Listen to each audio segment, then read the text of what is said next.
Hey guys! Welcome to creepy New York City, a land of lake monsters and wild men, hooked killers and flying drop monsters. New York is more than just a city. In fact, it's an entire state, and it's full of its share of weird stories. Many urban legends from New York have inspired novels, movies, TV shows, and even urban legends in other states. This list examines some of the strangest urban legends and ghost stories from New York State, from the eerie tales of its original Dutch settlers to the weird science fictions of its modern-day residents. This video is about 16 New York City urban legends that are sure to surprise you. But before we get started, subscribe to our channel, give it a like and post the video on social media.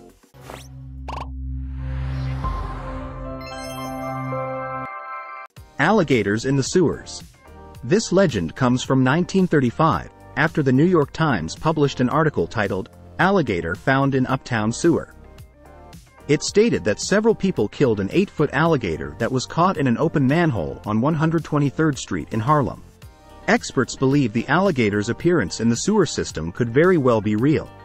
Greg Young of the Bowery Boys believes that in the 1920s and 40s it was fashionable among wealthy New Yorkers to keep exotic animals. Alligators appeared in the sewer system at that time because their cubs were flushed down toilets by wealthy owners, after which they ended up in the city's vast network of sewers. The same idea is supported by Fran Capo, author of Myths and Mysteries of New York, who speaks of 12 such cases. In the early 2000s, writer Joyce Hackett found herself almost face-to-face with an alligator in an alley in Queens. Anyway, they told this story to The Guardian. He was on the wet pavement, squatting motionless. "I thought of my dog, ready to hunt, and was horrified that the alligator's immobility was just a prelude to kicking the ankle of one of his adversaries." Pirate treasure on Liberty Island. According to legend, ship captain William Kidd buried his booty on this island. He lived for 4 years in New York on Pearl Street, from where he could observe the island. And in 1701 he was hanged in London for piracy. Experts say that the treasure may indeed end up on Liberty Island, but practice shows otherwise. Hundreds of people over the years have tried to find them and to no avail. From this legend comes another one about the ghost of a pirate. It says that 100 after his execution, several soldiers from a neighboring fort went to a psychic to help them find the treasure. On his recommendation, the soldiers began digging on the next full moon.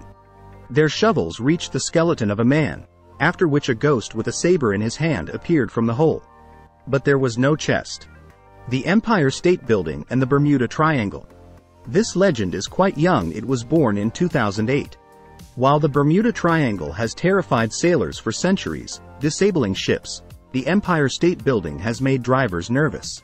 In Midtown Manhattan, home to one of the most famous building structures in the world, drivers began to complain. Within a 5-block radius of the Empire State Building, their cars were inexplicably stalling and refusing to start. Roni Jakubowicz, manager of NYC Tire and Auto Care in Hell's Kitchen, says this kind of thing happened every day. "We'd pick up these cars, drive them a few blocks away, and they'd start up," he recalls. There's a more rational explanation, though. Radio signals mounted at the very top of the building's steeple could disable the car's alarm systems and prevent them from being activated. This might have been a perfectly acceptable explanation if it weren't for the fact that the problems with the cars disappeared on the same day, several years later. Super rats after Hurricane Sandy. Another legend of the 21st century. Hurricane Sandy caused billions of dollars in damage to New York City. Its effects are still being felt by residents. One of them told how he heard sounds coming from behind a wall.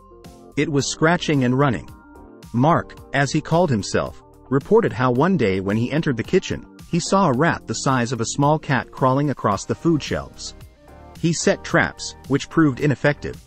The guy had no way of knowing how the rats had gotten to the 5th floor of the building he lived in. Afterward, Mark read in reports about rats migrating inland away from the coast from flooded subway tunnels after Hurricane Sandy.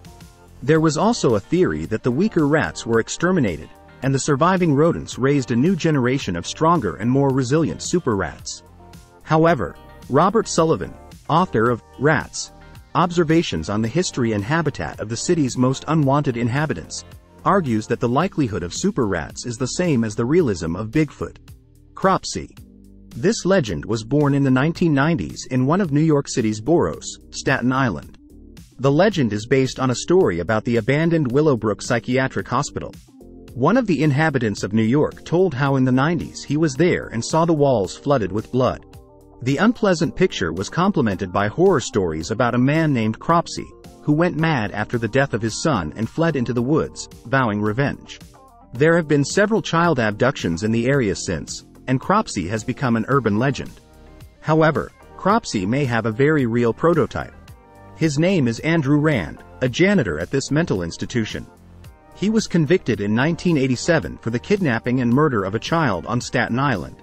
He is currently serving a life sentence. Theoretically, he could apply for parole in 2037 if he lives to see it. Haunted Hotel. Some guests at Manhattan's Chelsea Hotel believe that tragic Sex Pistols rocker Sid Vicious still hangs around the place, though he died in 1979. Ed Hamilton, author of Legends of the Chelsea Hotel, Living with Artists and Outlaws of New York's Rebel Mecca, says the elevators mysteriously stop on random floors. Presumably it's Sid's ghost being too lazy to go up the stairs. Mole People. Jennifer Toth, author of the 1993 book, The Mole People, Life in the Tunnels Beneath New York City, says rumors of people living subway date back to the 1800s, when subway construction first began in the city. Patrons at a restaurant on 6th Avenue several years ago reported seeing a mole man. The one allegedly opened a sewer manhole from the inside and crawled out. Some claim that mole men are interfering with the construction of the subway. However, this legend has a very logical explanation. There are no mole people. People do, indeed, live underground. But they are ordinary homeless people. They make further construction of the subway difficult, because it is difficult to kick them out of the subway. And they don't want to go to homeless shelters. Ghost trains carry souls across Hell Gate Bridge. Hell Gate Bridge is a vast steel and stone construction that straddles the East River in NYC and more than lives up to its name, as it is haunted by ghostly trains that carry the souls of the dead. Local legend tells that the trains carry the souls of people who drowned or had their bodies dumped in the river. People who climb the bridge will often see strange lights from trains that never actually arrive, or spectral locomotives dragging cars full of lost souls. Mafia victims, old Dutch explorers, and suicide victims all sit next to each other in the carriages, sharing one last ride to the hereafter. Or perhaps their souls trapped on the trains in a private sort of hell. Either way, the story is no less unnerving for its anachronisms. There's a Loch Ness monster in Lake Champlain. Lake Champlain is the 6th largest freshwater lake in North America, straddling the borders of New York, on the west, Vermont, to the east, and Quebec, Canada, to the north.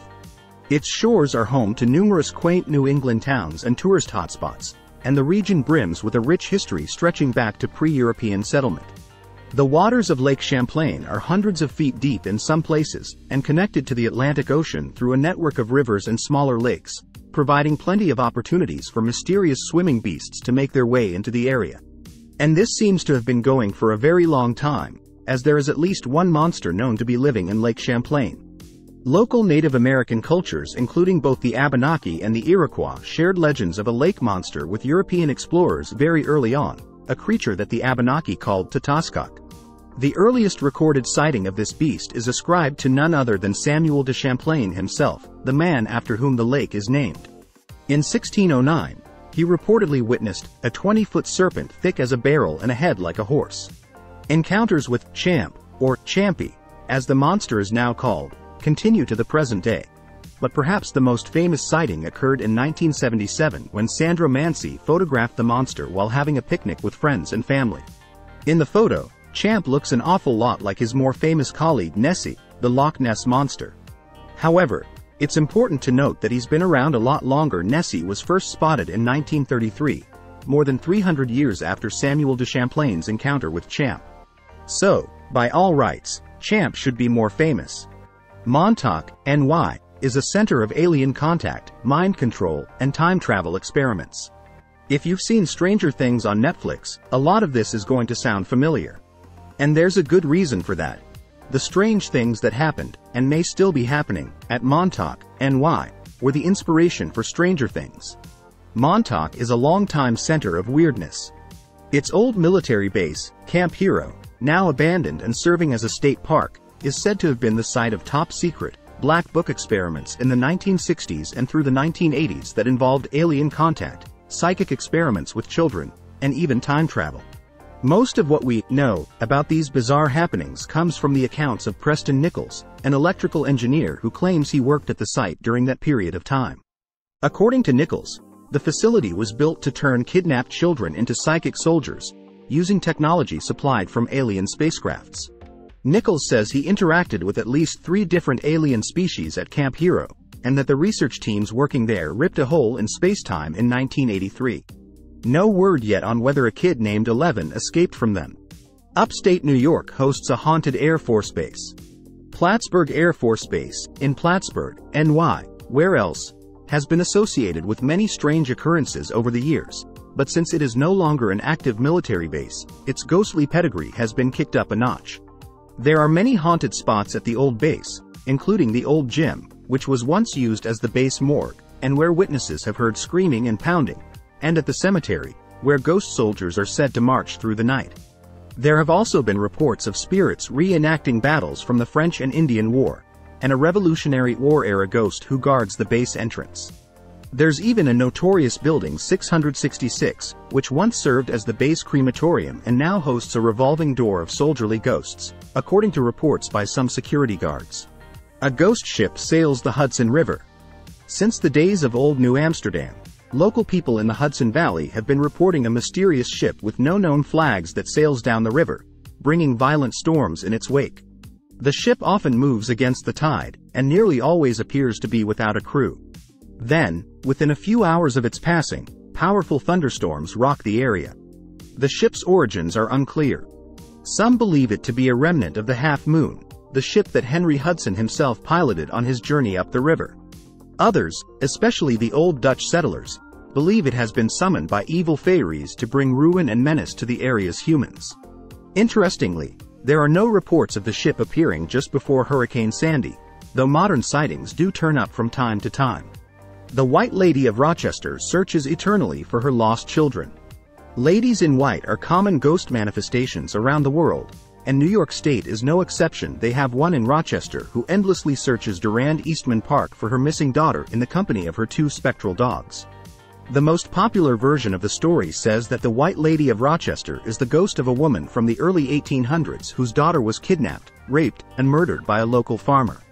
The mother searched the marshy land day and night trying to discover where the perpetrator had hidden the body, but she never succeeded. Eventually, she succumbed to despair and threw herself off of a cliff into the waters of Lake Ontario. Her 2 dogs pined for her on the shore until they, too, joined her in death shortly after. Now, all 3 of them haunt the park forever searching for the daughter's missing corpse. Sometimes, she makes trouble for men who visit the park, but women always remain unmolested by her and her ghost hounds. Upstate New York is a hotbed of Bigfoot activity.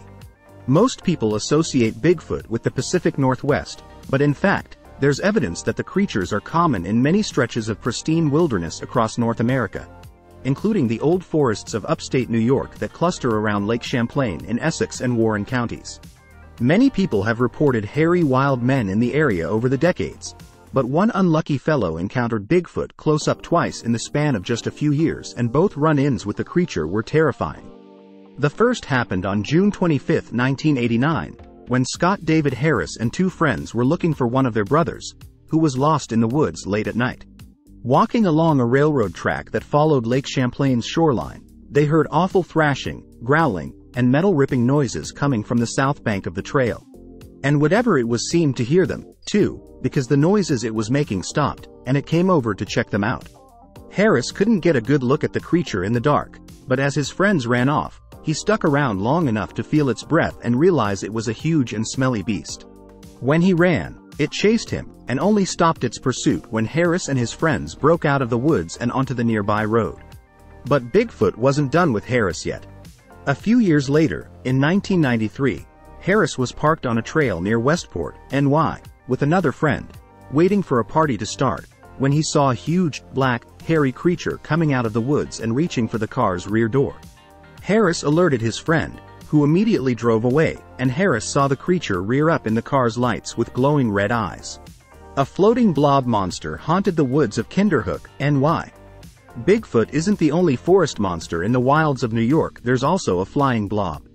Most accounts of the Kinderhook monster come from the 1960s, and at least 6 different people claim to have encountered the creature. The being is described as an amorphous, white shape that floated above the ground and maneuvered through treetops in the woods near Kinderhook, NY. It was also capable of releasing a high-pitched whistling noise, which is what first drew the attention of witnesses to it.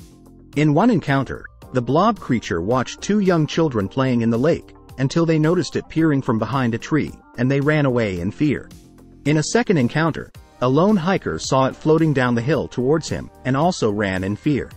He came back later armed and with a friend in tow, but numbers and weapons served them not. Both men saw the creature moving through the branches of the trees above them and again fled in terror.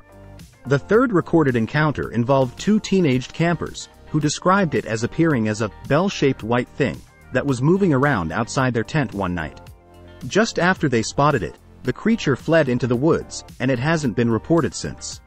There's a cursed apartment on West 57th Street in Manhattan.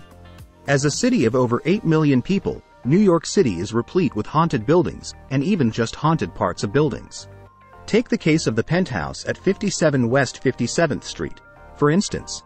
It's said to be haunted by the ghosts of 2 lovers who bickered each other to death. It started with the guy who invented spark plugs, Albert Champion. In 1922, he married a young showgirl named Edna Crawford, who proceeded to embarrass Champion by having an affair with a fellow much younger than Champion, a Frenchman named Charles Brazel.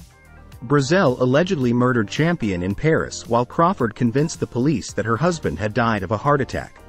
Because the police believed her, she was entitled to collect on Champion's will, and used her inheritance to buy the penthouse at 57 West 57th Street, where she and Brazel shacked up together.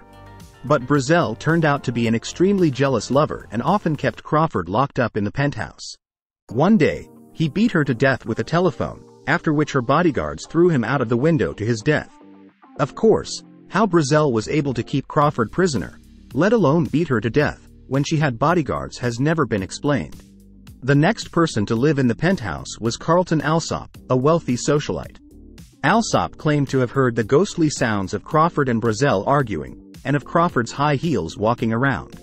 Eventually, the haunting drove Alsop mad. His wife left him, he committed himself to a sanitarium, and even his dogs had nervous breakdowns. People continue to report the haunting by the bickering ghosts to this day, and the penthouse is a popular stop for ghost hunters in NYC. Guys, if you liked our video, but you haven't subscribed to us yet, subscribe right now and post the video on social networks.